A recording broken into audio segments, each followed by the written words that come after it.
U današnjem video radu prikazujem sve novitete i modernizacije postojećeg naoružanja koje se već koristi ili uskoro ulazi u naoružanje Vojske Srbije. Padobranskim skokom pripadnika 63. Padobranske brigade koji su nosili srpsku zastavu i zastavu Vojske Srbije počeo je prikaz Granit 2023. Prikaz u sposobnosti upriličenom povodom Dana Vojske Srbije koji se obeležava 23. aprila u spomen na dan kada je 1815. godine podignut drugi srpski ustanak koji je bio prekretnica u stvaranju moderne srpske države i vojske. Granit 2023 je bila prilika da građani pogledaju prikaz sposobnosti srpske vojske, a tom prilikom je bilo izloženo i vatreno naoružanje, pištolji EZ-9, snajperske puške M07M, do zastavnih topova u kalibru 30x173 mm. Više od 5000 pripadnika je učestvovalo u ovom vojnom prikazu, tokom kojeg su mogli da se vide više od 2300 komada oružja i oruđa. Prikazan je novi raketni sistem malog dometa Mistral, koga srpska javnost još nije videla. Sa mađarskim premijerom Orbanom dogovorena je saradnja vezana za zajedničku borbu protiv terorizma, koja podrazumeva saradnju od proizvodnog do trening dela. Do kraja godine Vojska Srbije će u svom arsenalu imati srpske dronove kamikaze, koje smo već kupili. Na prikazu Granit 2023 je letelo 10 MiG-ova 29, 10 jurišnih aviona Orao, helikopteri Gazela, Gama, H-145M, Mi-8, Mi-17V5, Mi-35M, a tek se očekuju novi helikopteri H-145M i korišćeni Mi-35P sa Kipra. Kako izjavljuje predsjednik Srbije, verujemo da ćemo još nešto od zapadnih zemalja dobiti i helikoptera istočne proizvodnje, a to su već naručeni Mi-17V5 i Mi-35M. Kada imate jeftinu pretnju iz vazduha kao što su kvadrikopteri i male bespilotne letelice sa fiksnim krilima, onda na njih mora da odgovorite jeftinim PVO sredstvima kao što su rakete Strela 2M i Igla, koje se sada obnavljaju. One se primenjuju na sredstvima trupne PVO kao što su Pasars i modernizovani MTU-4M. Prikazano su u letu dva jurišna aviona J-22 Orao, od kojih jedan imao podvišenu američku vođenu raketu vazduh-zemlja Maverick i novu domaću vođenu raketu u istoj kategoriji VRVZ-200. Modernizovani MiG-ovi 29 su takođe leteli, koji sada imaju veći domet osmatranja i nišanjenja, kao i gađanja, i oni sada mogu da ponesu modernije rakete vazduh-vazduh i vazduh-zemlja, ali nažalost do sada ih je svega 10-ak modernizovano, a ne cijela eskadrila. U sadejstvu s avijacijom deluju i pripadnici jedinica vojno, odnosno vazdušno osmatranje, javljanje i navođenje, i PVO. Borbeni avioni su simulirali dejstvo po ciljima na zemlji. Pripadnici vojne službe su dobili radar GS-40 kratkog dometa, a pripadnici PVO su dobili rakete Mistral 3+, odnosno Extended Range, takođe kratkog dometa. Modernizovan je jedan divizion sistema PVO srednjeg dometa 2K12 QBM, koji je dobio termovizijsku kameru za pasivno otkrivanje ciljeva u vazduhu na stubu radarske stanice RSTON, a kabine operatera su digitalizovane. Leteli su školsko-borbeni avioni Galeb G4, a pre toga prisutni su imali prilike da vide pripadnike specijalnog odreda vojne policije Kobre u antiterorističkoj akciji presretanja vozila sa teroristima. Nešto ranije izveden je helikopterski desant helikopterima Mi-8 i Mi-17 u kojima su učestvovali pripadnici 72. specijalne brigade. Naletima helikoptera Mi-35M počeo je letački program. Ovaj jurišno-desantni helikopter je poznat u svetu i kao leteći tank, a može da nosi do 8 vojnika.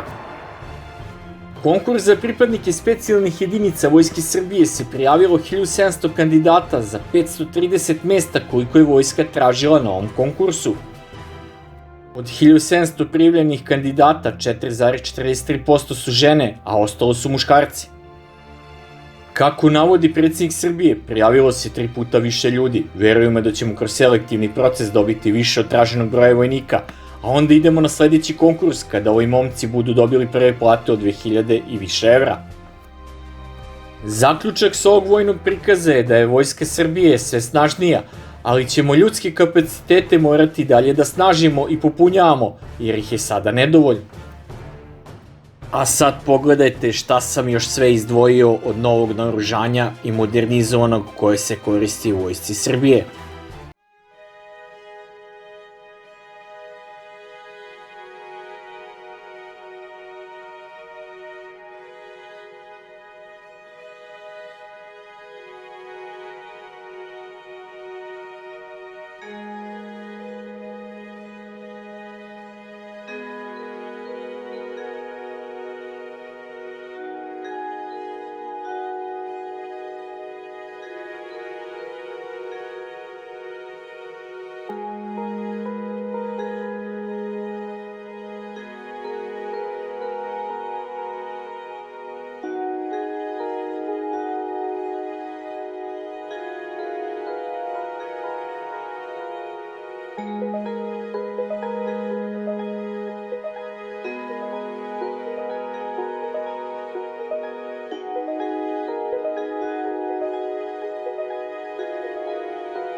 zapred.